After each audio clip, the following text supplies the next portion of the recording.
আজ দুপুরে খাবারে আছে এটা পাটের শাক ভাজা ভাজা করা হয়েছে।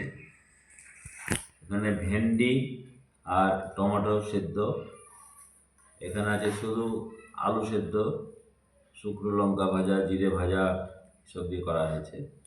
আর এটা আছে টমেটোর চাটনি। তো প্রথমে আমি একটু শাকটা খেয়ে দেখি কেমন। পাটের শাক ভাজা ভালোই হয়েছে, খুব সুন্দর। এটা ভেন্ডি আর টমেটো সেদ্ধ একসঙ্গে, বেশ সুস্বাদু।